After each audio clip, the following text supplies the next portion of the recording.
પેટલાદ તાલુકાની ભારેલ પ્રાથમિક શાળામાં રક્ષાબંધન પર્વની ઉજવણી કરાઈ। તારીખ 11/8/2025 સોમવારે ભારેલ પ્રાથમિક શાળામાં ધોરણ 1 થી 8 વિદ્યાર્થીઓ અને શિક્ષકો દ્વારા ભાઈ બહેનના પવિત્ર તહેવાર રક્ષાબંધન પર્વની ખૂબ હર્ષોલ્લાસભેર ઉજવણી કરવામાં આવી। શાળાની દીકરીઓએ વિદ્યાર્થીઓને કુમકુમ તિલક કરી મોં મીઠું કરાવી રક્ષા બાંધવામાં આવી।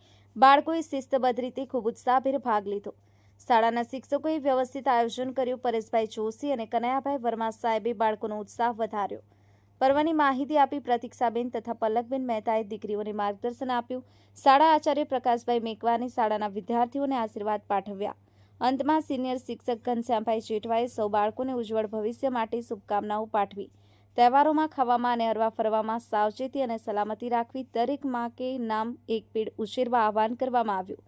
પર્યાવરણની જાળવણી રાખવા સંકલ્પબદ્ધ થયા। અંતમાં શિક્ષક પરેશભાઈ જોશી દ્વારા આભાર વિધિ કરી। વંદે માતરમ ન્યૂઝ ગુજરાત, પેટલાદ।